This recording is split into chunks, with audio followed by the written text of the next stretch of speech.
जय श्रीराम. जय श्रीराम. नमस्कार. योग वाशिष्ठ सखोल निरूपण या कार्यक्रमामध्ये सर्वांचे सहर्ष स्वागत. आज आपला निरूपणाचा 22वा दिवस आहे. 5 तारखेला सुरुवात झालेली आपली 22वा दिवस आहे. आदरणीय यतीन सरांना मी विनंती करतो त्यांनी निरूपणाला सुरुवात करावी. नमस्कार. जय श्रीराम. जय गुरुदेव. रोजच्या प्रमाणे आपण आपला श्लोक म्हणून या सत्राला सुरुवात करू. सगळ्यांनी डोळे मिटून घ्या. शांत, स्वस्थ, स्थिर व्हा. श्लोक म्हणण्यासाठी एक खोल दीर्घ श्वास घेऊया. गुरुर्ब्रह्मा गुरुर्विष्णू गुरुर्देवो महेश्वरः गुरुः साक्षात् परं ब्रह्म तस्मै श्री गुरवे नमः. तस्मै श्री श्री गुरवे नमः.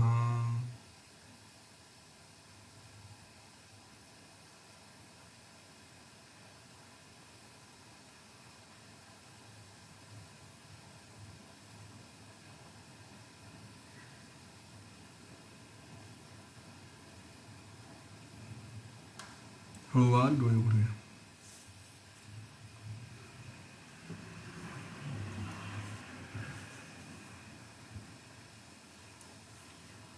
मला माहिती आहे बरेच जण उत्कंठतेने वाट बघत आहेत आजच्या या सत्राची. कारण विषयच तसा आहे. आपण काल मृत्यूबद्दल बोलायला, त्याच्यावर चर्चा करायला सुरुवात केली. मुळात योग वासिष्ठमध्ये हा विषय अनेक ठिकाणी पसरलेला आहे. अनेक ठिकाणी वेगवेगळ्या गोष्टी आहेत. तर त्या सगळ्या त्यांचा जो काही सारांश असेल संपूर्ण योग वासिष्ठमधला, जो या घटनेकडे बघण्याचा एक दृष्टिकोन काय असू शकतो, त्याच्याबद्दल ही सगळी चर्चा सुरू आहे. छोटीशी समरी म्हणून योग वासिष्ठमध्ये आतापर्यंत आपण प्रभू श्रीरामांचं वैराग्य, त्यांना या वैराग्यातून बाहेर काढण्यासाठी वसिष्ठ ऋषींचा चाललेला उपदेश, ह्या उपदेशामध्ये त्यांनी प्रयत्नांचं सांगितलेलं महत्त्व, ह्या प्रयत्नांच्या महत्त्वामध्ये शुभ मार्गाने गुरु आणि शास्त्र वचन ह्याप्रमाणे आपला व्यवहार असावा, त्याला आणखी फोकस्ड करण्यासाठी, योग्य दिशा देण्यासाठी जीवनामध्ये 4 द्वारपाल, मोक्षाचे 4 द्वारपाल यापैकी कुठल्या तरी एका द्वारपालाशी मैत्री किंवा ते जे गुण आहेत ते आपल्यात असावे. ते 4 द्वारपाल म्हणजे शम, संतोष, विचार आणि साधुसंगती. ह्यापैकी कोणाही एकाशी किंवा चौघांशीही जसं शक्य असेल तसं यांच्याशी मैत्री करून आपलं जीवन पुढे न्यावं. मुळात सगळ्यात मोठा जो प्रश्न या जीवनाच्या बाबतीत आहे की इथे आपण या जीवनामध्ये जे वसिष्ठ ऋषींनी जे श्रीरामांनी सांगितलं की संपूर्ण आयुष्य हे सुखाच्या मागे, मुक्तीच्या मागे धावण्यात जातं. ना मुक्तीची नीट परिभाषा, डेफिनेशन, व्याख्या आपल्याला माहिती असते, ना आनंदाचा नेमका सोर्स काय हे माहिती असतं. कुठेतरी भ्रमिष्ठासारखं ह्याच्या मागे गेलो तर मला आनंद, त्याच्या मागे गेलो तर आनंद, असा माणूस भटकत राहतो. आणि या भटकंतीतून, या सगळ्या फिरण्यातून शेवटपर्यंत कुठेही सुख हे मिळत नाही. आणि त्याच आशा, आकांक्षा, वासना त्या तशाच्या तशाच आपल्या मनात, आपल्या स्मृतीमध्ये, आपल्या चित्तात त्या इतक्या भिनलेल्या असतात की त्याच्या मागे माणूस शेवटपर्यंत धावला तरी त्या काही पूर्ण होत नाही. आता हे जे काही सगळं सुख, जे सो कॉल्ड सुख आहे, ज्याच्या मागे आपण धावतो, हे सुख म्हणजे कसं भ्रम निर्माण करणार आहे, कसं भ्रम आहे, स्वतः सुख म्हणजे भ्रम आहे. मुळात हे जगच कसं काय भ्रम आहे हे सगळं स्पष्ट करताना उत्पत्ती प्रकरणामध्ये वसिष्ठ ऋषींनी एक आख्यान सांगितलं आहे. ते आख्यान आहे लीला आणि पद्मराजा या राजा राणींचं. आणि त्याच्यामध्ये सरस्वती देवी त्यांना मार्गदर्शन करते आहे. तर हे मंडप आख्यान आपण ऐकत होतो. मंडप आख्यानमध्ये सरस्वतीनी लिहिलेला जो काही बोध केला त्याच्यामध्ये तिला त्या लीला राणीला वेगवेगळ्या जन्मांमधून फिरवलं, तिच्या पुढच्या जन्मामध्ये, तिच्याच मागच्या जन्मामध्ये. आणि ह्या सगळ्या प्रवासात मृत्यू काय होतो आहे, मृत्यू कसा होतो, याबद्दल सगळं वर्णन केलेलं आहे. काल आपण मृत्यूबद्दल थोडी चर्चा केली. मुळातच मृत्यूची घटना म्हणजे नेमकी काय असते याच्याबद्दल आपण काल बऱ्यापैकी खोलात गेलो होतो. की जेव्हा बाहेरच्या दृष्टीने म्हणजे व्यावहारिक दृष्टीने बघायचं झालं तर श्वास आणि शरीर या दोन्ही गोष्टी थांबतात. बाहेरच्यांच्या दृष्टीने असं वाटतं की ही व्यक्ती आता रिस्पॉन्स देत नाही आहे, उत्तर देत नाही, आणि त्यामुळे ती व्यक्ती मृत झाली असं एक समजलं जातं. प्रत्यक्षात जी व्यक्ती मृत होत असते तर दरम्यान त्या मृत्यूच्या घटनेच्या दरम्यान नेमकं काय होत असतं, तर त्यावेळेस आतमध्ये जसं सगळ्या नाड्या, त्यांच्यातली सगळी प्राणशक्ती ही ओढली जाऊन, हृदयाकडे ओढली जाऊन त्या व्यक्तीला वेगवेगळ्या प्रकारचे भ्रम व्हायला लागतात आणि नंतर तो सुषुप्तीमध्ये जातो. जसं एखादी व्यक्ती गाढ झोपलेली आहे, त्या गाढ झोपेच्या अवस्थेमध्ये त्याला बाहेरचं कुठलंही भान नाही, तशी ती सुषुप्तीची अवस्था, दीर्घ मूर्छा म्हटलेलं आहे, दीर्घ बेशुद्धी म्हणा तिला, मूर्छा हा शब्द कठीण वाटत असेल तर दीर्घ बेशुद्धीमध्ये ही व्यक्ती असते. आणि त्या व्यक्तीच्या दृष्टीने जे काही पुढे होत असेल ते होत असेल, पण बाहेरच्यांच्या दृष्टीने याचं जीवन संपलेलं असतं. आणि नंतर स्वाभाविकपणे मग त्याचे पुढचे जे काही संस्कार असतील ते केले जातात. त्या जीवाच्या बाबतीत तो त्या जेव्हा बेशुद्धीतून बाहेर येतो तर त्याचे जे काही संस्कार असतात, त्याचे जे काही कर्म असतात, त्याप्रमाणे त्याची जी पाप पुण्य यांचा हिशोब करून त्याला स्वतःचं पुढचं आयुष्य ते बघायला मिळतं.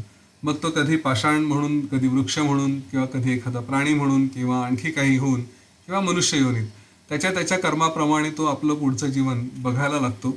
आणि ते कारण ते संस्कार तसे असतात आणि त्या संस्कारांप्रमाणे मग हळूहळू तो पुढे पुढे जातो. त्याच्यामध्ये मग ती व्यक्ती स्वतःचंच जीवन काहीतरी इमॅजिन करते. मग त्याच्यानंतर ती व्यक्ती बघते की ठीक आहे, मला असं स्वरूप मिळालेलं आहे, मी आता या रूपात आहे. हा सगळा जो अनुभव दिलेला आहे इथे योग वासिष्ठमध्ये तो आपण काल ऐकला. आता या मृत्यू या घटनेकडे आपल्याला बघायचं आहे. तर याच्यामध्ये 2 भाग आहेत की खरंच एखाद्याचा मृत्यू जर झाला तर त्याच्यामध्ये जो बघणारा आहे तो आणि ज्याचा मृत्यू होणार आहे तो, म्हणजे एक व्यक्ती ही स्वतःच्या मृत्यूकडे कशा रीतीने बघू शकते आणि त्या व्यक्तीच्या मृत्यूकडे दुसरे लोक कसे बघू शकतात, ह्या 2 गोष्टींवरती आपल्याला थोडा विचार करायचा आहे. पहिली गोष्ट जी सर्वसाधारणपणे आणि जी आपल्यापैकी अनेकांना सतत सतावत असते ती म्हणजे माझ्या एखाद्या जवळच्या व्यक्तीचा मृत्यू झाला तर माझ्या जीवनाचं काय, मग मी कसं काय हा धक्का सहन करू शकू. जर झाला असेल तर, किंवा जर होणार असेल तर, किंवा मनात एक नुसतीच शंका, एक संशय सतत की अरे ही व्यक्ती आहे आज माझ्या जीवनात, मला सुख आहे, परंतु हिचा मृत्यू झाला तर काय. आता मृत्यू तर अटळ आहे, याच्यामध्ये काहीही मनात संशय बाळगू नका. प्रत्येकाचा हा मृत्यू हा होणारच आहे. जर कोणाला असं वाटत असेल की आपण कधी मरणार नाही तर वाटू द्या, परंतु आहे, वस्तुस्थिती ही आहे.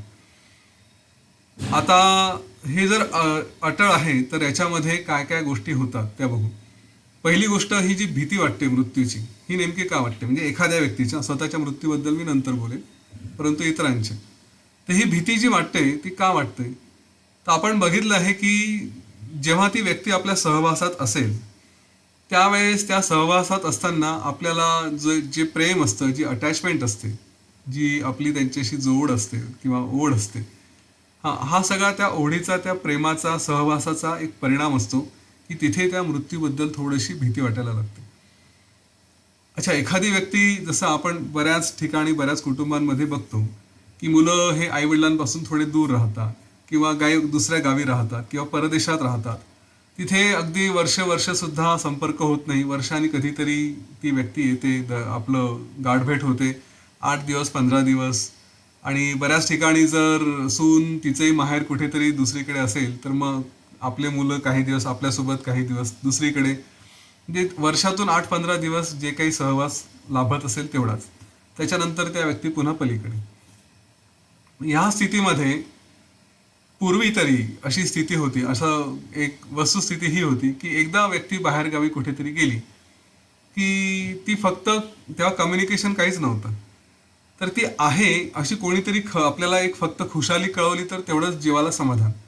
नाहीतर असली काय आणि नसली काय काही फरक पडत नव्हता, कारण आपल्याला फक्त आहे एक मनाला समाधान होतं.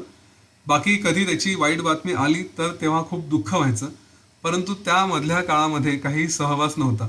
तर पृथ्वीवरती त्या व्यक्तीचं कुठेतरी अस्तित्व आहे, हा एक आपल्याला असलेलं समाधान, हेच त्या व्यक्तीशी असलेली आपली अटॅचमेंट, तेवढीच ती ओढ. त्याच्या पलीकडे त्या व्यक्तीशी आपलं असा काही संबंध नव्हता.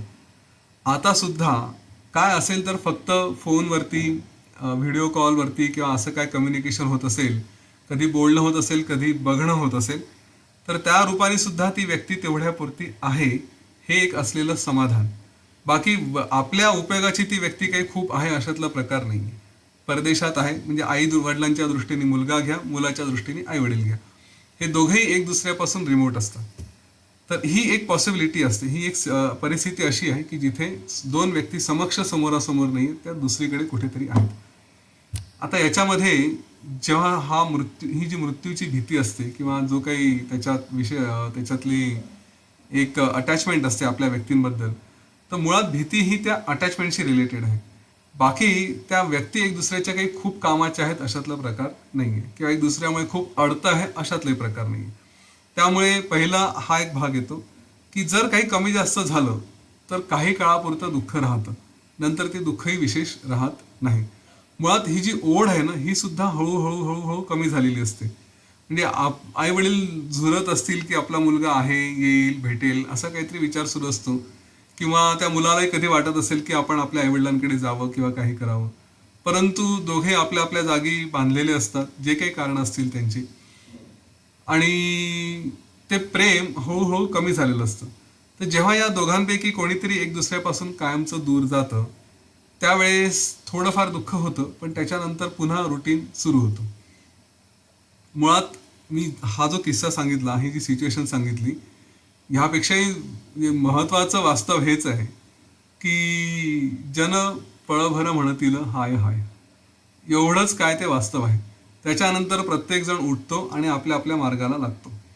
हां, आपण ह्या सगळ्या एक एक एक एक केसेस कन्सिडर करू, काही केसेस कदाचित राहणार नाही, विचार करता येणार नाही, परंतु वस्तुस्थिती आहे ती हीच राहील की जन पळभर म्हणतील हाय. कोणीही असू द्या, बायको असू द्या, मुलगा असू द्या, वडील असू द्या, थोडं काळ दुःख करतील आणि त्याच्यानंतर आपल्या मार्गाला पुन्हा सगळं जग लागतील. सूर्य उगवतील, चंद्र उगवतील, तारे आपुला क्रम आचरतील. ही जी काही जगाची घटना आहे ही अशीच्या अशीच चालू राहणार आहे, कोणालाही फरक पडणार नाही. तर एक आपण हा किस्सा घेतला. दुसरा की जिथे आपल्या संबंधात आहेत, जवळचे आहेत, आणि या जवळच्या केसेसमध्ये कोणाचा तरी मृत्यू होतो आणि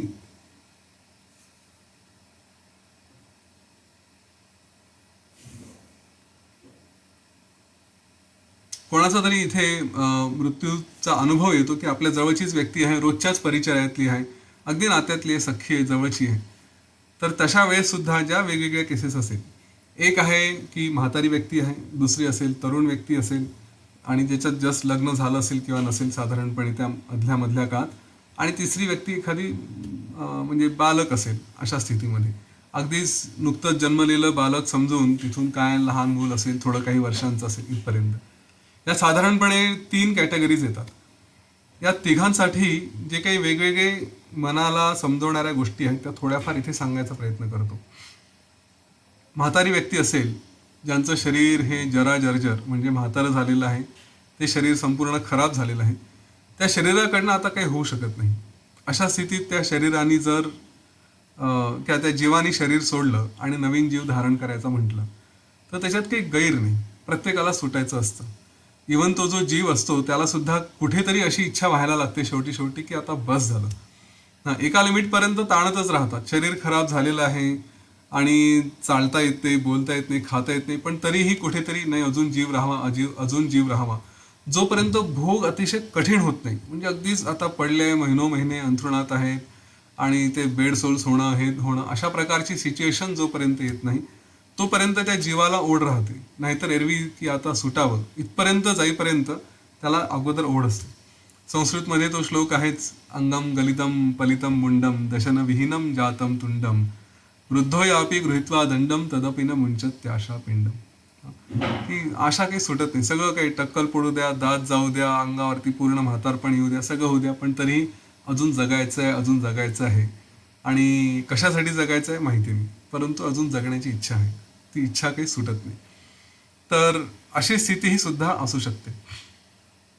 त्यानंतर याच्यामध्ये सिंपल लॉजिक आहे, जे साधारण आपण कॉमन सेन्स वापरतो, की आपल्याला जर कपडे बदलायचे असतील, फाटके कपडे झालेत अंगावरचे आणि नवीन कपडे मिळणार असतील, तर आपल्याला सहज आपली इच्छा होती की हां चला हे कपडे झटकून टाकू, काढून टाकू आणि नवीन कपडे धारण करू. शरीराच्या बाबतीत त्या जीवासाठी सुद्धा हे असंच होत असतं. जो जीव सोडतो आहे त्याला कदाचित शेवटपर्यंत आशा राहील धरून ठेवण्याची, नाही हेच शरीर धरू, हेच शरीर धरू, हेच कपडे घालू, हेच कपडे घालू. परंतु जर वास्तव हे लक्षात यायला लागलं तर काय की आपलं हे शरीर खराब झालेलं आहे, हे सुटून आता नवीन शरीर धारण करायचं आणि मग पुन्हा नवीन एनर्जी, नवीन चेतना, यौवन, नव तारुण्य आणि बरीच काही शक्ती, बरंच काही करू शकू. तर ते का नाही करावं? हो ना. हा विषय जेव्हा त्या जीवाच्या लक्षात येईल, आपण याच्यावरती आपल्या बाजूनी जेव्हा आपल्या मृत्यूच्या बाबतीत आपल्याला विचार करायचा आहे तेव्हा पुन्हा डिस्कस करू. परंतु त्या जीवाच्या बाबतीत जर असं होणार असेल की त्यांनी ते शरीर सोडलं आणि त्याला काहीतरी नवीन जीवन मिळणार असेल, तर बाकीच्यांनी त्याच्यामध्ये एवढी आस्था, एवढं अटॅचमेंट ठेवण्यात अर्थ नाही, एवढं दुःखही करण्याचं कारण नाही. कारण तो जीव आपल्या मार्गाला पुढे जातो आहे, त्याचं काहीतरी चांगलंच होत आहे, त्यामुळे ते सोडून द्यावं. आणि आपल्या बाबतीत आपण नेहमी तो विश्वास ठेवावा की या अमुक अमुक जीवाचं चांगलंच होणार आहे. दुसरं आहे थोडं कमी, जे तरुण आहेत, नुकतंच लग्न झालं असेल किंवा काय असेल, तर इथे कर्माची फळं हा एक विषय येतो. कधीतरी कोणी हा प्रश्न विचारला होता, ॲक्सिडेंट झाला, अचानक काही झालं, अचानक मोठा रोग उद्भवला आणि हा जीव गेला. ऐन तारुण्यात म्हणा किंवा ऐन भरीस उमेदीत असताना किंवा अजून पूर्ण जे सो कॉल्ड म्हातारपण आहे तिथपर्यंत तिकडे न जाता मध्येच केव्हा तरी गेलं. तर या जीवाचं कसं काय? तर इथे दोन्ही बाजूनी विचार करायचा. कर्माच्या बाजूनी, कर्माचे दोन्ही बाजू, चांगले कर्म आणि वाईट कर्म. आणि हा विचार सुद्धा सकारात्मक दृष्टीने करायचा. तर काय विचार होऊ शकतात? एक तर खूप चांगले कर्म करत असली पाहिजे ही व्यक्ती. अनेक जण हा प्रश्न विचारतात, अध्यात्माच्या मार्गावर आहेत, सगळं काही प्रॅक्टिसेस व्यवस्थित आहे, साधना आहे, सगळं काही आहे, आणि तरी सुद्धा कुठला तरी अचानक असा असाध्य आजार झाला आणि लवकरच जावं लागलं, कदाचित ॲक्सिडेंट झाला, जावं लागलं. हे जे काही सगळे प्रश्न इथे येतात, तर एकतर आपण ना ज्यांनी लेबल लावलेले आहेत की नाही असं कसं होऊ शकतं किंवा आणखी त्याला असं व्हायला नको, अशा प्रकारचे जे काही विचार येतात ना, त्यांनी आपली बुद्धी ही नियतीच्या, देवाच्या, गुरूंपेक्षा स्वतःची बुद्धी जास्त श्रेष्ठ समजून हे लेबल लावत आहेत. तात्पुरतं दुःख होणं, तात्पुरतं त्याच्यावरती काय गुरूंना दोष देणं, काही क्रोधाच्या भरात, रागाच्या भरात, दुःखाच्या भरात, या सगळ्या गोष्टी होतात, समजू शकतो. पण त्याला एका लिमिट नंतर तिथे थांबायला हवं. काय समजून घ्यायचं की कर्माची फळं ही दोन्ही बाजूनी आहेत. वाईट कर्म असू शकतात, चांगले कर्म असू शकतात.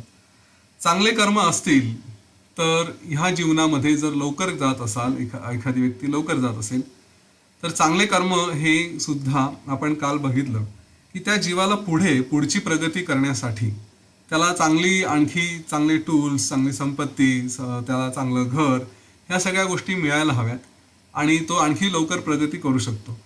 तर कधीकधी ह्या जीवनामध्ये जे काही चांगले कर्म आहेत त्याची फळं भोगण्यासाठी मे बी तशी परिस्थिती प्रारब्धात नसेल की आज एखादी व्यक्ती एकदम उच्च कोटीचे कार्य करायला क्वालिफाईड आहे, योग्य झालेली आहे तिच्या कर्मांमुळे, परंतु सध्याची परिस्थिती ती त्याला तशी फळं, तशी गोष्टी देऊ शकत नाही.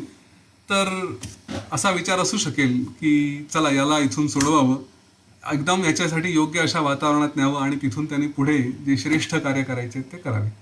ही एक तिथे सिच्युएशन असू शकते. आणि आपण विचार करणाऱ्यांनी त्या दृष्टीने करावा की अमक्याच्या बाबतीत काहीतरी झालं तर मृत्यू हा वाईटच, हे जे लेबल आहे ना हे काढून टाकून याच्या बाबतीत काहीतरी चांगलंच झालंय, इथून पुढे तो काहीतरी चांगल्या मार्गाला जात असेल असा विचार करून तिथे आपण स्वतःला जास्त त्रास करून घेण्यात अर्थ नाही.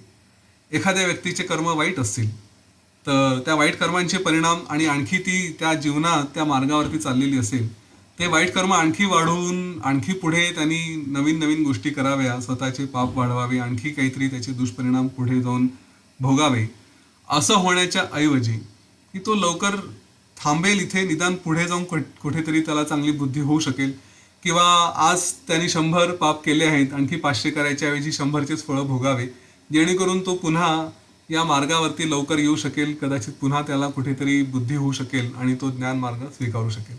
असा एक विचार करून, अर्थात हा विचार तेच करतील की ज्यांना हे थोडंसं जे काही ऐकतायत, जे ज्ञानाच्या मार्गावरती थोडेसे आहेत, ते हा विचार असा करू शकतात आणि स्वतःला एक शांती देऊ शकतात की चला त्याच्या बाबतीत जे झालं ते सुद्धा चांगलंच झालं, असाच विचार करावा. तिसरं की जे बालक आहेत, तर बालकांच्या बाबतीत पर्टिक्युलरली आईवडिलांना विशेष दुःख होतं की आम्हाला हा काही काळासाठीच याचा एक आनंद घेता आला आणि अचानक असं कसं होऊ शकलं, मग गुरु आहेत की नाही किंवा देव आहे की नाही, असे प्रश्न मनात यायला लागतात. आता बालकाच्या बाबतीत एक आपल्याला ती अष्टवसूंची कथा जर माहिती असेल, महाभारतात अगदी सुरुवातीला जे B.R. चोप्राचं महाभारत होतं किंवा बाकी ठिकाणी, त्याच्यामध्ये सुरुवातीलाच ही गोष्ट दाखवलेली आहे की हे अष्टवसू यांना शाप मिळालेला असतो आणि यांना पृथ्वीवरती जन्म घेणं भाग असतं. तर त्यांना उशाप असा मिळतो की जर कोणी आई ही त्यांना जन्म झाल्याबरोबर मुक्ती देत असेल तर ते तिथून सुटतील, म्हणजे मनुष्याचे भोग आहेत ते त्यांना भोगायची गरज पडणार नाही. नाहीतर एकदा मनुष्य म्हणून जन्माला आले आणि मग स्वतःची बुद्धी हळूहळू हळूहळू विकसित झाली तर 12व्या वर्षानंतर, असं म्हटलंय शास्त्रांमध्ये की 12व्या वर्षानंतर तुमचे कर्म सुरू होतात. तर ते कर्म करायचे, मग त्या पुन्हा कर्माच्या वासनांच्या चक्रामध्ये अडकायचं, मग पुन्हा भोगत राहायचं आणि मग हा जन्म मृत्यूचा जो हे जे काही चक्र आहे त्याच्यामध्ये अडकत राहणार. त्यापेक्षा एखादी आई जर तुम्हाला मुक्ती द्यायला तयार असेल तुमचा जन्म झाल्या झाल्या, तर मग कदाचित तुम्ही सुटू शकाल, असा शाप त्यांना मिळालेला असतो. आणि म्हणून ते मग गंगेकडे जातात. गंगा माता त्यांना म्हणते, प्रॉमिस करते की ठीक आहे मी तुम्हाला तसं सोडवेल. आणि म्हणून तिला जेव्हा एकानंतर एक मुलं होत राहतात, तर पहिला मुलगा आला, ती गंगा येते स्वतःच म्हणजे नदीतच तिला त्या मुलांना सोडून देते. हे बघितलं असेल आपण. तर पहिलं मुलगा, दुसरं मूल, तिसरं मूल, असं करत करत 7 मुलं हे ती नदीत सोडते. आणि मग 8वा मुलगा असतो, तर तो तिचा पती तिला विचारतो की नाही आता याला सोडू नकोस. आणि मग तो 8वा मुलगा म्हणजेच पितामह भीष्म, हे पुढे त्यांची सगळं जीवन आपण बघितलंय. तर एक शापित वसू म्हणून जरी ती कहाणी असली त्यांची, तरी इथे एका आईच्या दृष्टीने असा विचार जरूर केला जाऊ शकतो की एक कोणीतरी जीव, आई म्हटल्यानंतर तिचं कर्तव्य काय, तिच्या बाबतीत काय असू शकतं. तर ती फक्त गर्भधारण करेल, त्या गर्भाला, त्या बाळाला आपल्या पोटात 9 महिने वाढवेल आणि तिथून त्या बाळाचा जन्म, जीव जेव्हा ज्या कुठल्या महिन्यामध्ये त्या पोटात तो गर्भाशयात येतो त्या जीवात, तिथून पुढे काही जण म्हणतात 3ऱ्या महिन्यात येतो, काही जण म्हणतात 7व्या महिन्यात येतो, काही जण म्हणतात जन्म झाल्यानंतर येतो. हे जे काही असेल त्याच्याबद्दल वेगवेगळे फिलॉसॉफीज आहे, वेगवेगळे विचार आहेत. परंतु एक माता म्हणून तो जीव हा आपला नाही आहे, आपला कशावरच अधिकार नाही, या गोष्टीची जाणीव ठेवावी. आपण फक्त एक कर्तव्य म्हणून की एक चॅनल आहोत त्या सृष्टीच्या याच्यामध्ये, त्या सिस्टीममध्ये. आपण एक फक्त माध्यम आहोत की जिथे एक जीव आपल्यामध्ये येईल आणि तो आपल्या उदरातून जन्म घेईल आणि त्याच्यानंतर तो स्वतःचे कर्म जे काही असेल ते भोगत जाईल. तर जेव्हा अशा घटना होतात की कमी वयातच ते बालक जातं, तेव्हा एक स्वतःला निश्चितपणे सांगता येईल की मी एक माध्यम होती. ह्या बाळाला कदाचित पुढची सृष्टी, पुढचे कर्म हे काहीही भोगायचे नव्हते. कोणीतरी डिव्हाइन असेल, कोणीतरी विशेष योनीतला असेल, कोणीतरी यक्ष, गंधर्व असं कोणीतरी असू शकेल की जो आला त्याला कुठला तरी शाप असेल किंवा आणखी काही असेल, त्याला फक्त एक तात्पुरता हे जीव म्हणून जन्म घ्यायचा आणि पुढचे स्वतःचे कर्म कुठले निर्माण करण्याच्या अगोदरच इथून सुटायचं होतं, म्हणून त्याचा मृत्यू झाला असेल. ही भावना आपण ठेवू शकतो.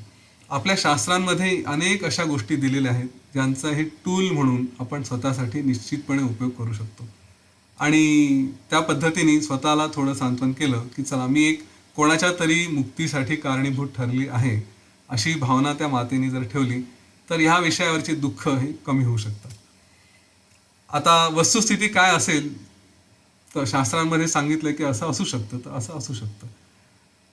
ह्या सगळ्याच्या मागे जी एक भूमिका आहे की जीव हा जाणारच आहे, केव्हाही जाऊ शकतो, कोणाचंही जाऊ शकतो. बरं, गेलेला जीव परत आणणं हे आपल्या हातात नाही आहे, तो जाणार एवढं निश्चित. आता आपण हेही बघितलं की जे जीव जातात त्यांची पुढची गती काय असते. तर आपण कालपर्यंत योग वासिष्ठमध्ये बघत होतो की हा जीव गेल्यानंतर वास्तविक तो कुठे जात नाही. खरं सांगायचं तर तो काही असं शरीरातून निघाला आणि आकाशात कुठेतरी गेला असा प्रकार काही झालेला नाहीये, कारण आपण कोणाला जाताना बघितलं नाही. ही जी काही एनर्जी आहे, ही एनर्जी स्वतःतच पुन्हा पुढचं विश्व निर्माण करते. त्यामुळे आपण आपल्याला एक निश्चितपणे सांगू शकतो की जो कोणी गेला त्यांनी स्वतःचं विश्व निर्माण केलेलं आहे, तो स्वतःच्याच विश्वामध्ये आहे आणि तिथे तो काहीतरी सुखाने नांदतोय. आपल्याला स्वतःला आपण एवढं सांगू शकतो की ही चला, हा जीव चांगला होता, हा स्वतःचंच पुढचं आयुष्य चांगल्या रीतीने बघतोय, तो त्याच्यात नांदतो आहे. मग माझ्याशी मी पत्नी आहे आणि माझा पती गेला, तर आता याचं काय झालं असेल? काही झालं नसेल. त्यांनी स्वतःच्या कल्पनेनुसार स्वतःचं विश्व निर्माण केलं असेल. त्यांनी स्वतःची पत्नी, स्वतःचं राज्य, स्वतःचं घर, संसार जो काही असेल तो बघितला असेल आणि त्याच्यात तो सुखाने नांदत असेल.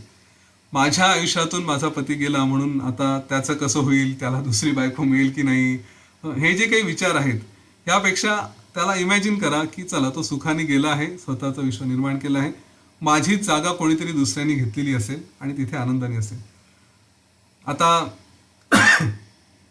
नाते हे काही पण असू शकतात. त्यांनी त्या जीवाच्या एक पती पत्नीचंच म्हणून मी सांगतो फक्त की तिथे गेल्यानंतर हीच पत्नी पुन्हा पत्नी झाली असेल असं आवश्यक नाहीये.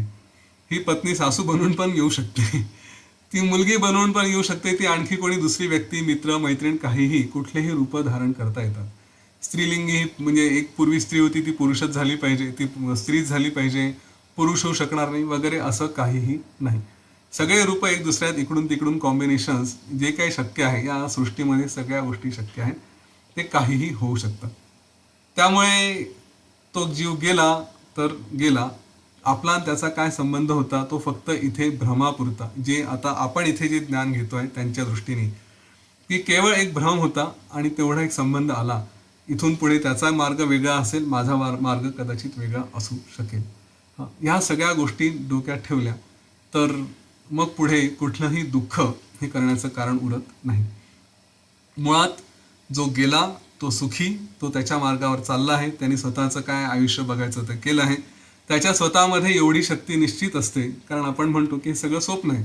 तर मग त्या व्यक्तीने स्वतःच्या स्वप्नामध्ये जे पाहिजे ते, त्याला जर आपली बायको कोणी एखादी फिल्मस्टार हवी असेल तर ती त्याची फिल्मस्टार बायकोही कदाचित होऊ शकेल. तो आपल्या सुखाने जीवानी जगत असेल, आपल्याला काहीही घेणं देणं नाही, त्याचा मार्ग मोकळा करावा.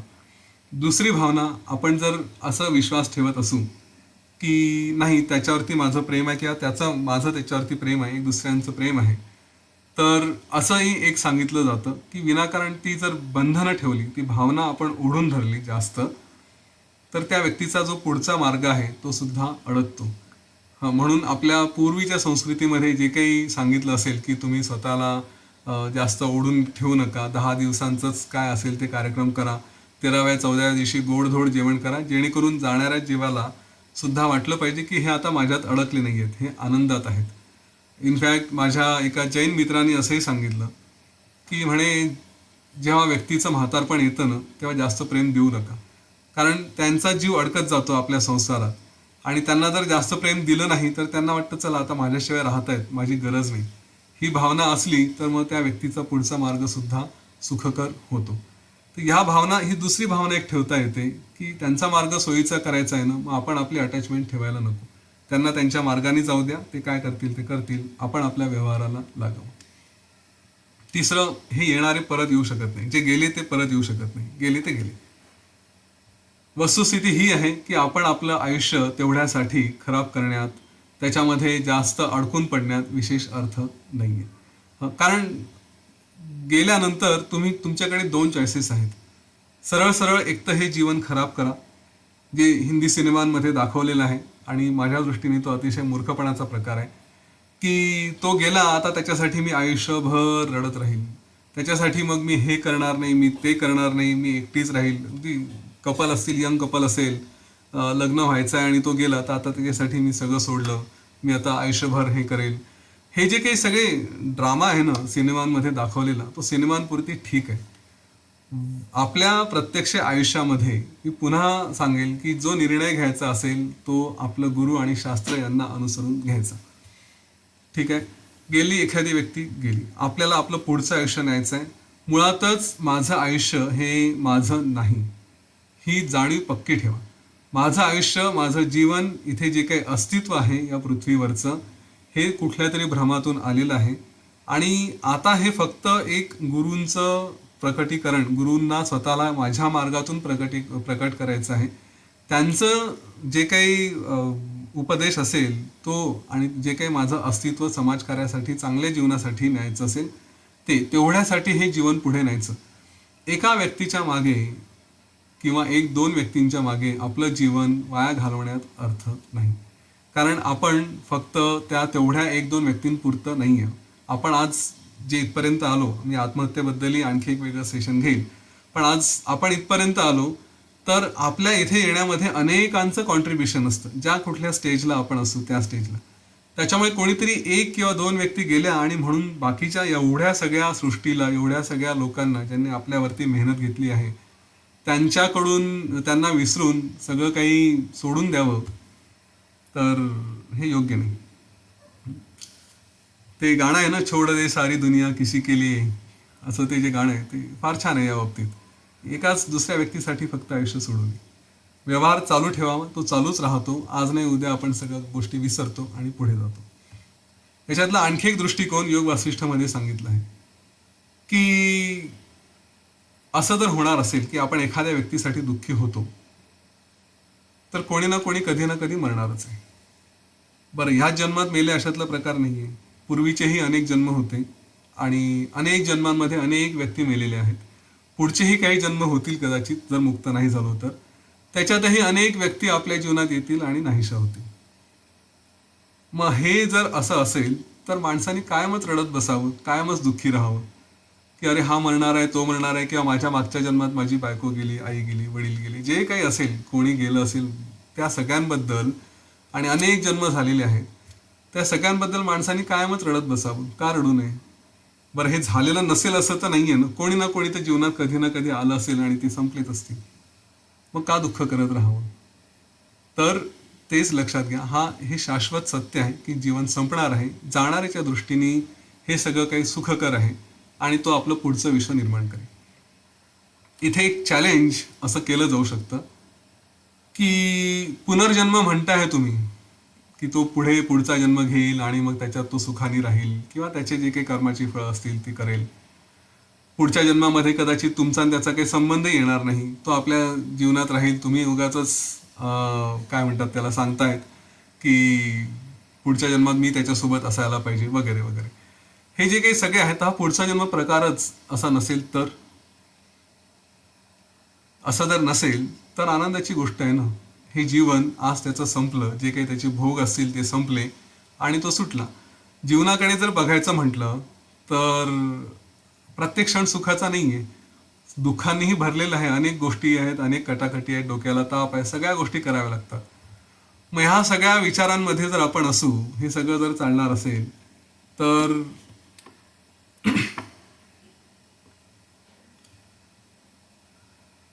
ह्या दुःखांमधून केव्हा तरी थांबतो आहे, केव्हा तरी सुटतो आहे, असं होणार असेल तर मग तरी आनंद असावा, नाही का? एखाद्याच्या बाबतीत पुढे जाऊन कधीतरी काहीतरी भोगायचं, त्यापेक्षा थांबलं आहे, संपलं आहे, ओके, परमनंटली सुटला, पुन्हा काही त्याच्यामध्ये पुढच्या गोष्टी नाही. बरं, आपल्याला काही दुःखाचं सुखाचं कारण नाही, कारण पुढचा जन्म नाही तर मागचाही जन्म नाही. मग जर मागचा जन्म नाही, पुढचा जन्म नाही, तर या जन्मामध्ये कोणीतरी कुठून तरी आपल्यासमोर प्रकट झालं, कोणीतरी शोधलं, गाठ बांधली, काय आईवडिलांच्या नात्याने असेल, नवरा बायकोच्या नात्याने असेल, मित्रमैत्रिणीच्या नात्याने असेल, पण कोणीतरी अचानक कुठून तरी आलं ज्याचा आपला काहीही संबंध नव्हता, आयुष्याचे काही वर्ष यांचा काही संबंध नव्हता आणि अचानक गेलं. तर ठीक आहे, ओके, गेला, मग त्याच्यात काय विशेष, संपलं. ह्याही दृष्टिकोनातून बघता येतं. आणि जर पुढचा जन्म असेल तर मग ती व्यक्ती त्या पुढच्या जन्मात सुखी होणार आहे असं समजावं आणि चाललं जावं, विषय सोडून द्यावा. आता इथे पुढचा जन्म असतो की नाही हा एक चर्चेचा विषय. बरं, बाय द वे, आयुष्य संपलं म्हणजे कटकटी संपल्या आणि सुटलो असं होत आहे, याचा अर्थ असा नाही की आत्महत्या करून हे जीवन संपवावं. आत्महत्येच्या बाबतीत आपण सेपरेटली बोलू, त्याच्यावरती आणखी एक सेशन घेईल. परंतु आत्महत्या कुठल्याही शास्त्रात मंजूर केलेली नाहीये. या बाबतीत पूर्णपणे क्लिअर डोक्यामध्ये विचार असावा, अगदी एवढी क्लॅरिटी असावी की कधीही आत्महत्या करणं हे रिकमेंडेड नाही. अगदी श्रीरामांनी सुद्धा सांगितलेलं आहे वैराग्य प्रकरणात की मला जीवन जगण्यात रस नाही, परंतु आत्महत्या करणं पाप आहे, आत्महत्या करायला परवानगी नाही, म्हणून मी आत्महत्या करत नाही. पण जीवन जगण्यात मला विशेष रस उरलेला नाही, हेही त्यांनी सांगितलंय.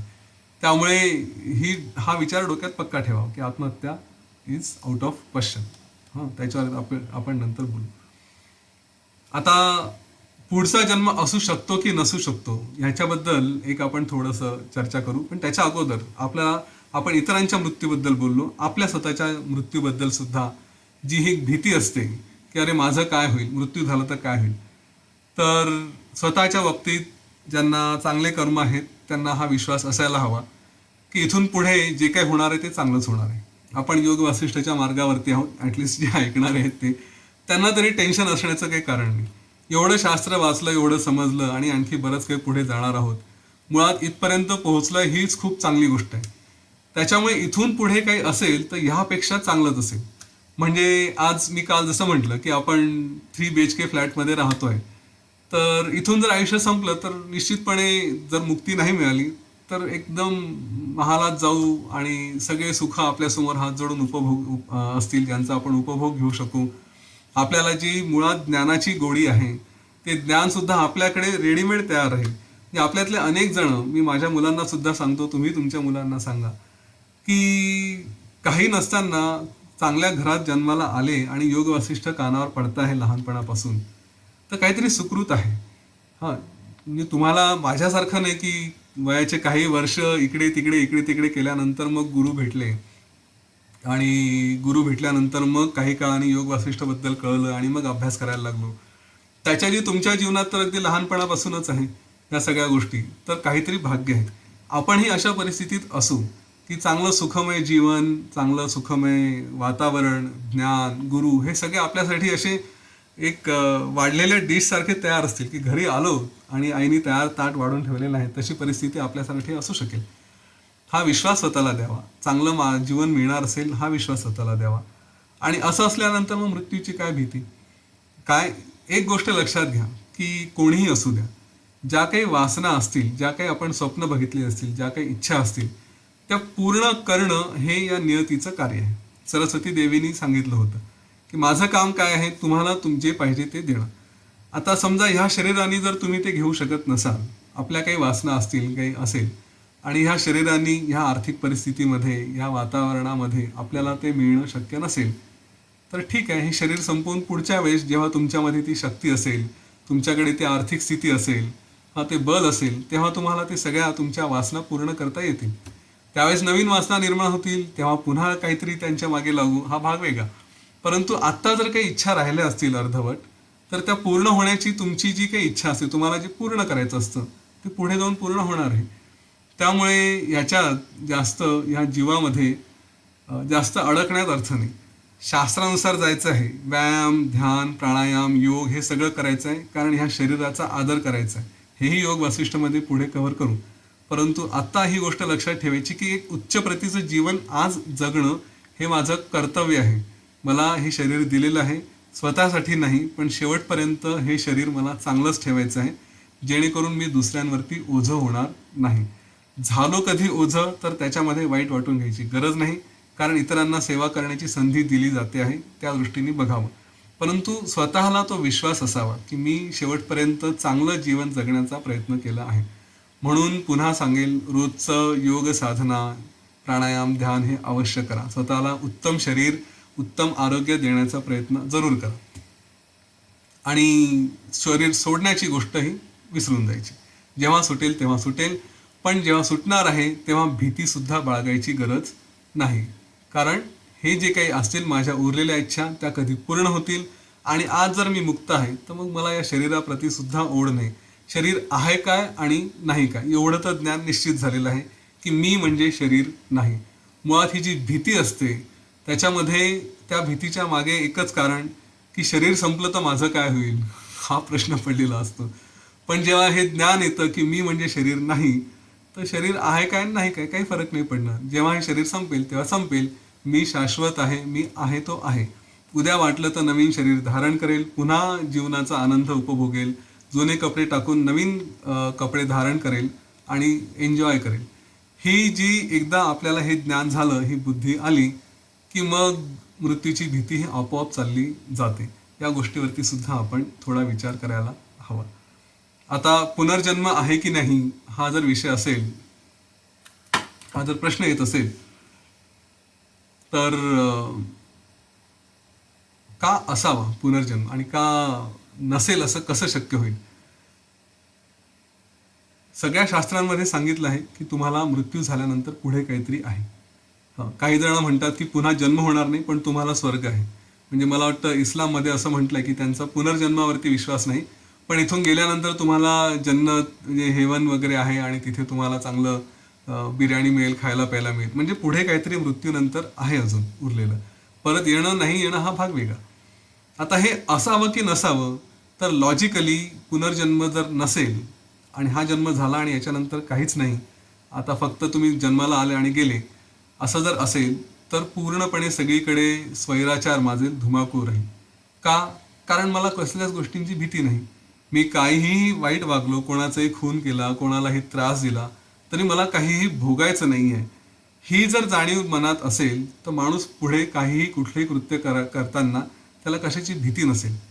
हां, त्याला जे पाहिजे ते करायला तो धजावेल. त्याला असं आपल्याला काहीतरी पुढे जाऊन त्रास होणार आहे असा विचारच डोक्यात येणार नाही. त्याच्यामुळे पुनर्जन्म हा निश्चितपणे असला पाहिजे. हे जग कुठेतरी, याला इंग्लिशमध्ये म्हणतो रॅशनल आहे. कुठेतरी काहीतरी एक व्यवस्थित विचार असला पाहिजे. एक ती सिस्टीम, समाजामध्ये एक बांधिलकी, समाजामध्ये एक नियम हे असणं आवश्यक आहे. म्हणून सगळ्या शास्त्रांनी, सगळ्या गुरूंनी, कुठल्याही धर्माचे असू द्या, त्यांनी नियम घालून दिलेले आहेत. हे नियम का घातले आहेत? तर हे जीवन सगळ्यांनी व्यवस्थित जगावं, या समाजामध्ये काहीतरी एक सुसूत्रता असावी, लोकांनी स्वैराचार करू नये. नाहीतर मग जे सगळे बलशाली आहेत, म्हणजे जसा मोठा मासा लहान माशाला गिळतो, तसं जे बलशाली आहेत ते कमजोर लोकांवरती सर्रास अत्याचार करतील आणि या सृष्टीची जी काही अस्तित्व आहे हे सगळं बिघडून जाईल. तर ते नसावं म्हणून पुनर्जन्माची रचना ही आहे. ही नुसती कल्पना नाही, ही आहे असं सगळ्या गुरूंनी, सगळ्या शास्त्रांनी सांगितलेलं आहे आणि ते लॉजिकलही वाटतं. आपले कर्म आपल्याला हा एक कर्माची फळांच्या दृष्टीने, आणि दुसरी गोष्ट आपल्या इच्छा या अपूर्ण राहू नये, त्या पूर्ण व्हाव्या. म्हणून समजा या जन्मात नाही होऊ शकल्या, या शरीरानं जर त्या भोगता नाही आल्या, तर नवीन शरीर धारण करून पुन्हा त्या आपल्या इच्छा पूर्ण करता याव्यात, ह्यासाठी सुद्धा पुनर्जन्म ही कल्पना आहे. तर मला वाटतं ह्या सगळ्या कल्पना, ह्या सगळे विषय आपल्या मनात जर आता आले असतील, तर मृत्यूची भीती ही अनाठायी आहे, ती काढून टाकावी. आणि इतरांचे जे मृत्यू असतील त्या बाबतीत सुद्धा तो जीव जाणार आहे, तो जाणार आहे, नियतीचा भाग आहे, त्याच्यावरती सुद्धा आपण विशेष ओढी ठेवू नये, त्याच्याबद्दल विशेष अटॅचमेंट ठेवू नये. तर हाच विचार पुन्हा एकदा पक्का करू डोळे मिटून, आणि आज शक्यतोवर जितकं होईल तितकं आपण मृत्यूची भीती काढून टाकू. सगळ्यांनी डोळे मिटूया.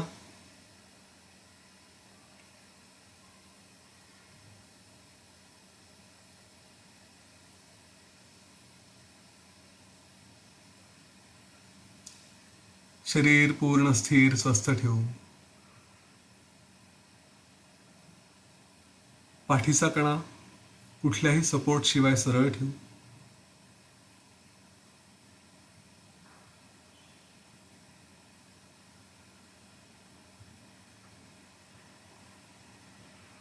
सगळं लक्ष श्वासावर.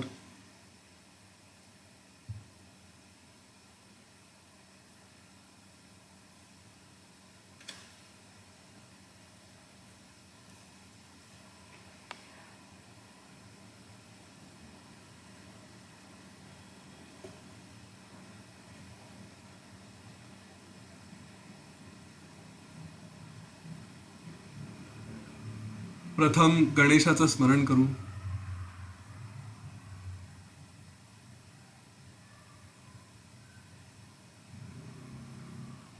आपल्या गुरूंचं स्मरण करू.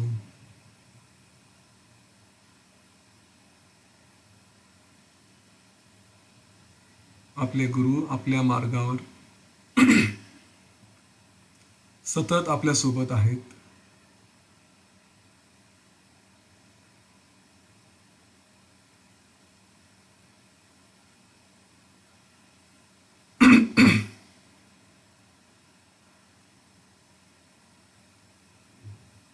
जोपर्यंत हा श्वास आहे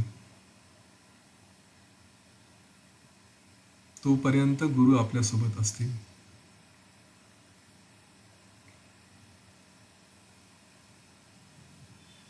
हा श्वास थांबेल,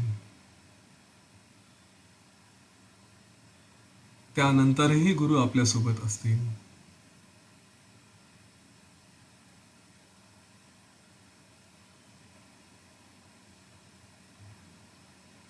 संपूर्ण विश्वास, श्रद्धा आपल्या गुरूंवर ठेवावी.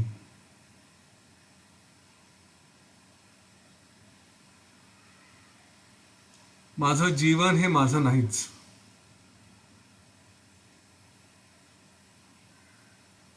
खरं तर हा प्रत्येक श्वास सुद्धा हा गुरुकृपा आहे म्हणून चालू आहे.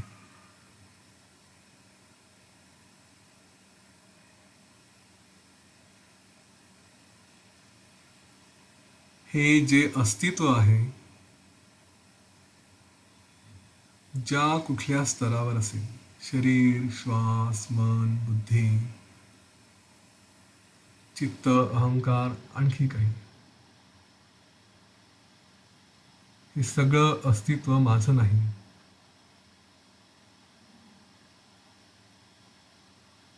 हे संपूर्णपणे गुरूंनाच समर्पित.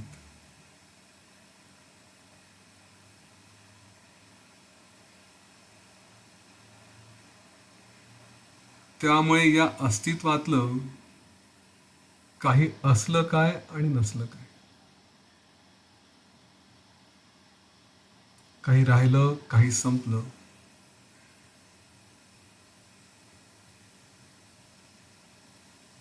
त्याने कोणाला फरक पडणार आहे?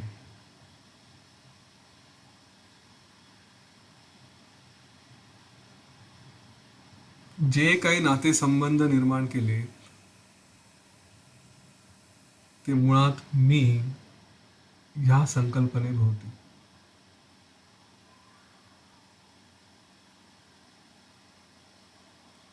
मी जर मीच नाही, केवळ गुरूंचं अस्तित्व,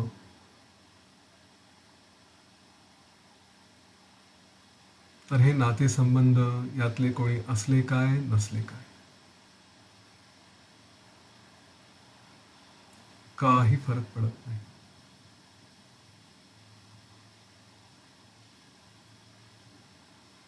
जो कोणी मी आहे तो गुरूंना समर्पित. मग हे शरीर असलं काय नसलं काय, ते गुरूंचं कार्य, त्याचं काय करायचं.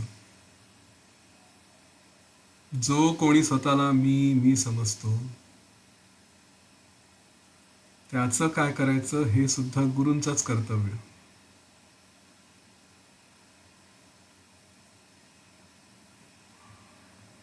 आणि जर थोडी माझ्या अस्तित्वाबद्दल काही कल्पना असेल, तर त्याचीही काळजी गुरूच घेतील.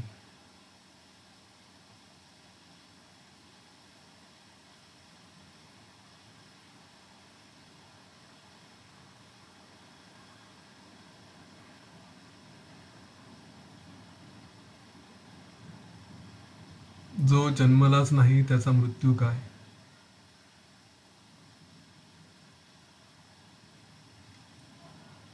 केवळ एका गाडीतून दुसऱ्या गाडीत बसणं इतकी सोपी घटना आहे. मृत्यू म्हणजे एका शरीरातून दुसऱ्या शरीरात, एका रूपातून दुसऱ्या रूपात.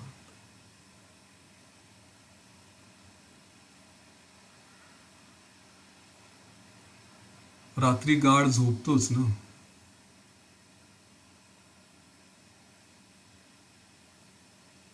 झोपेतून उठल्यावर कुठे कळतं? स्वप्नात आहे की सत्यात आहे?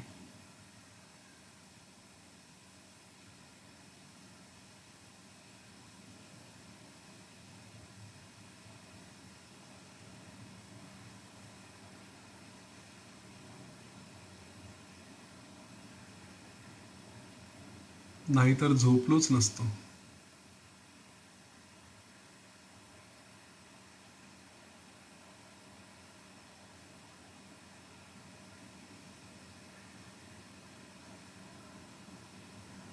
जे अटळ आहे,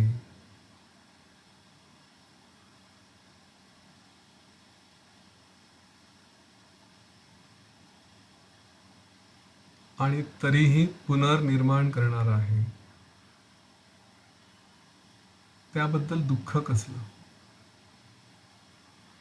चिंता कसली, मुळातच विचार तरी कसला? जे येईल ते येईल.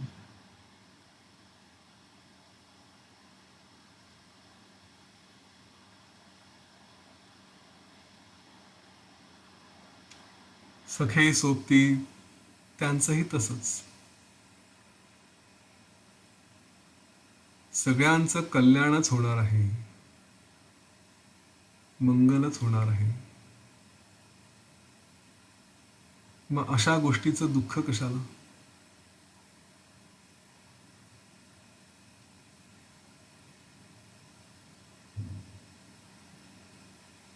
जो जातो तो चांगल्याच मार्गाने जातो. जाणाऱ्याला फक्त शुभास्ते पंथानहा संतू, एवढ्या शुभेच्छा द्यायच्या.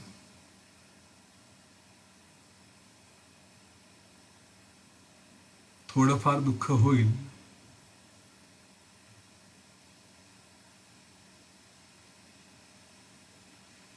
पण लवकर सुटावं.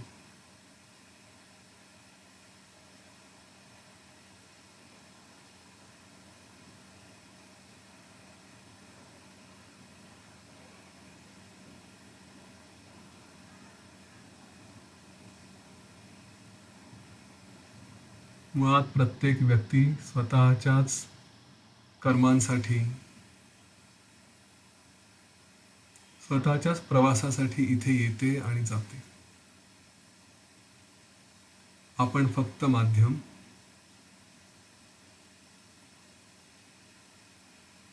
फक्त माध्यम.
ओम गुरवे नमः.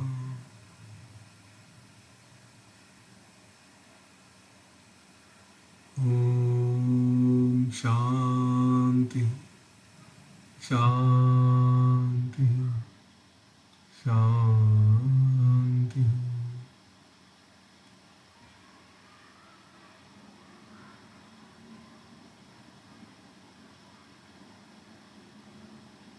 एक खोल दीर्घ श्वास घेऊया आणि सोडून द्या. आणखी एक खोल दीर्घ श्वास घेऊया आणि सोडून देऊ. शरीराप्रती सजग होऊ.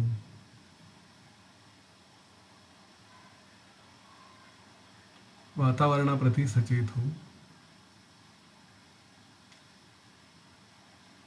हळूवार शांतपणे आपले डोळे उघडूया.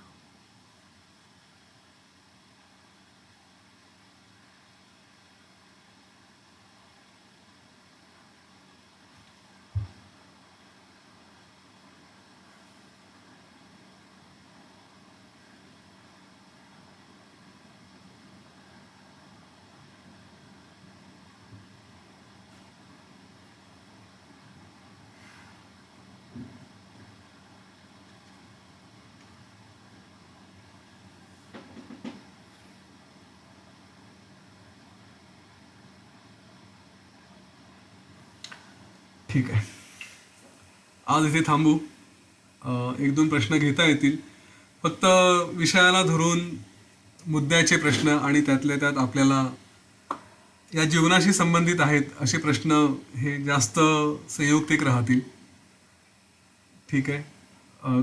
विद्याधरजी काही सांगायचं आहे तुम्ही सांगा, नाहीतर इथे थांबूया आणि पुन्हा उद्या भेटू. जय गुरुदेव, जय श्रीराम. जय गुरुदेव, जय श्रीराम.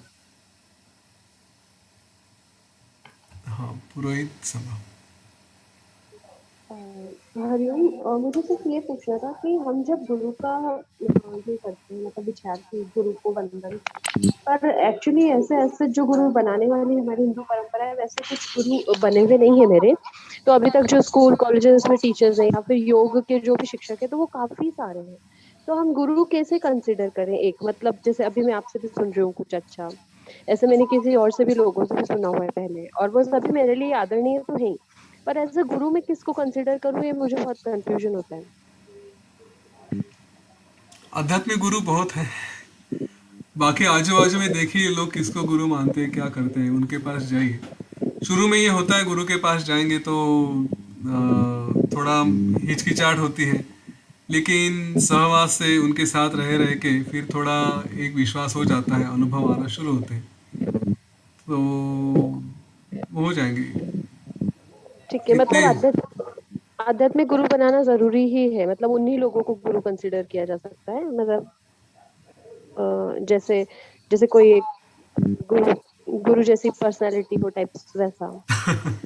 ये मुझे पर्सनालिटी ऐसा नहीं है. देखिए गुरु के बारे में कुछ कुछ कहानियां हैं. आज तो मैं समय नहीं है उतना, लेकिन गुरु आप किसी को भी मान सकते हैं, पर आपकी श्रद्धा होनी चाहिए उस पे. ठीक है, उनके वचनों पे. तो आध्यात्मिक गुरु मतलब जैसे जिनके एडवर्टाइज वगैरह होती है उन्हीं को करो ऐसा आवश्यक नहीं, उनको ना करो ऐसा भी आवश्यक नहीं. ठीक है, जो है वो है.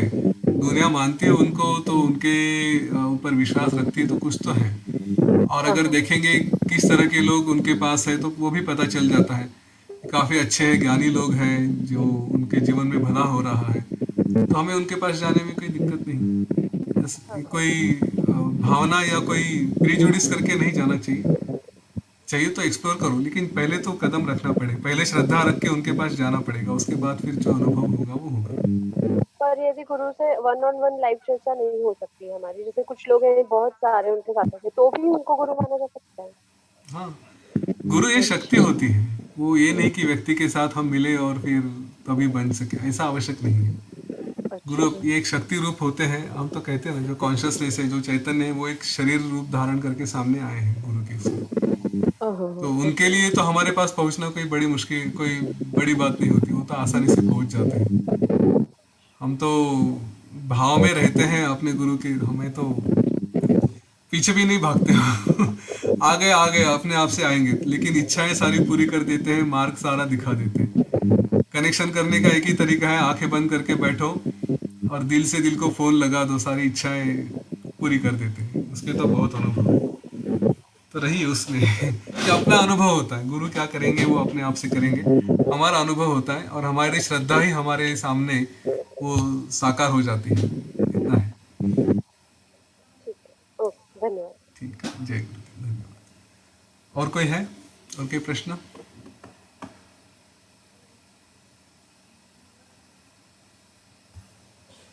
ठीक आहे. हा शोभनाजी, शुभाजी. नमस्कार, जय गुरुदेव. नमस्कार. नमस्कार. प्रश्न नाहीये, नुसता माझा अनुभव सांगायचा आहे. मंडप आख्यान जेव्हापासून सुरू झालं, त्याच्याच दुसऱ्या दिवशी माझे भावाची मृत्यू झाली इंडियामध्ये. मी इथे आहे, त्याला पाहूनही शकले, पण फोनवरती व्हिडिओवरती पाहिलं त्याला. आणि योगायोग असा की माझ्या बहिणींचं नाव पण लीला आहे. बरं. तर मला पूर्ण रोज मी जे ऐकून राहिले, लीलावती लीलावती आणि सरस्वती, मला माझ्या बहिणी दिसतात आणि भाऊ दिसतोय डोळ्यासमोर पूर्ण. नाही, सुखद अनुभव येतो, असं नाही आहे दुःखाचं आहे. आता भाऊ गेला, तो अगदी मला वडिलांसारखा होता पूर्ण. 17 वर्षाचा 15 वर्षाचा आमच्यामध्ये डिफरन्स होता. तो 90 इयर्सचा होता गेला तेव्हा. तर त्यामुळे त्याचं झालं ते सोनच झालं. तो मोक्षालाच गेला अगदी निश्चितच. इतका सात्विक, सरळ, प्रामाणिक असा माणूस होता. अगदी प्रिन्सिपॉल होते इंदोरच्या होळकर कॉलेजचे प्रोफेसर आणि प्रिन्सिपॉल राहून आणि गेलेला आहे तो. खूप आयुष्य छान जगलं. पण पूर्ण या 7 दिवस 6 दिवस मला कॉन्स्टंट तोच डोळ्यासमोर दिसतोय. आणि लीलावती आणि सरस्वती देवी, वहिनींचं नाव सुद्धा लीलाच आहे. तो एक योगायोग म्हणा, काहीही म्हणा, खरंय. पण जस्ट अनुभव मला सांगायचा होता की आहे खरं. खरंय. सगळं होतं ते सोनंच होतं, चांगलंच होतं. भीती मुळीच नाहीये मला, माझ्या मरणाची पण भीती नाही आणि तो गेलाय त्याबद्दलही नाही. तो अगदी खूप छान सगळं. त्यांनी 6 पिढ्या पाहिल्या. बापरे. आता आम्ही सुद्धा म्हणजे 5 पाहिल्याच ना, त्यांनी आणखी 6वी पण पाहून गेला. कारण की आमच्या सर्वांची आईची आई या तर 3 पिढ्या आम्ही, मग त्या भावाचा मुलगा, मुलगी, तिचा मुलगा आणि त्याचाही मुलगा, आणखी 6 पिढ्या त्यांनी पाहून गेलाय. असंही नाही की खूप दुःखाचं कारण आहे. तो अगदी अत्यंत याने गेलाय. नक्की रोग नव्हता, अगदी आयुष्य म्हणजे खूपच चांगलं जगलाय. आणि तसंच आमचंही सगळ्यांचं आहे. भीती आम्हाला ना त्याची आहे, ना मृत्यूची आहे, ना आम्हाला पण नाही आहे. फक्त हा एक अनुभव की या 6 दिवसातच सगळं आपलं हे होऊन राहिलं. आणि या 4 दिवसात माझ्या लीला वहिनींचा यजमान म्हणजे माझा भाऊ वाढला. तर ते एक नुसतं माझं एक अनुभव सांगायचा होता आणि काही नाही. धन्यवाद, धन्यवाद. खूप योग्य वेळेस मी अगदी हे योग वशिष्ठ वाचून राहिले आणि आज जॉईन झाली आहे. हे मला मुख्य सांगायचं कारण की फार अति सुंदर योग्य वेळेसच मला हा अनुभव आलाय. आणखीन हेही सगळं, त्यामुळे काही तशी विचलता पण नाहीये मनामध्ये, पण जस्ट एक अनुभव सांगायचा होता म्हणून सांगितलं. ठीक आहे. थँक्यू. धन्यवाद, धन्यवाद. जय गुरु. हा, जयश्रीजी. जय गुरुदेव भैया. जय गुरुदेव. आजचं सेशन सुंदर झालं. जी भीती होती ना मनात पूर्णपणे गेली. आणि इतकं सोपं वाटतंय ते की जसं प्रवासात बसमध्ये कोणी चढतं उतरतंय, सेम असंच आहे की ज्याचा स्टॉप आला ते उतरतो. फक्त त्या अटॅचमेंटमुळेच फक्त थोडंसं असतं. पण हे सेशन ऐकता ऐकताय ना, माझी मुलगी 11 वर्षाची, तिचा प्रश्न होता मला की आई, मग हे इतकं सोपं आहे पुनर्जन्म वगैरे, तर मग नर्क स्वर्ग असतो का? म्हणलं विचारतो. ती ऐकतीये. आपल्या आपल्या भावनांप्रमाणे असतो तो. ओके. खरं आज थोडा वेळ कमी पडला, पण हे आपल्या भावनांप्रमाणे त्यांनी जे काही जसं बघितलं असेल तसं. म्हणजे ख्रिश्चनांसाठी ते त्यांचं जग बघतील. जे संस्कार असतात आणि त्याच्यात नियतीचा भाग आहे निश्चितपणे. जे संस्कार असतात अनेक जन्मांपासूनचे ते, आणि अर्थात या जन्माचे पण, आणि नियती, ह्या सगळ्यांचं कॉम्बिनेशन म्हणून पुढचं जन्म होतो. तर मग ते बघितलं जातं की वाईट कर्म असतील तर त्याचे संस्कारही तसेच, मग त्याप्रमाणे नरक असतं, स्वर्ग असतं, सगळं असतं. थँक्यू. थँक्यू. आणि प्रीतीजी. प्रवासातही प्रवासी उतरल्यावरती त्याचं विषय वेगळं असतं आणि आपलं विषय वेगळंच असतं ना. हो. गुरुदेव. आपण एक गाडी होत फक्त बस. तुमच्यामुळे खूप सोपं झालं योग वशिष्ठ. थँक्यू. हा, प्रीतीजी.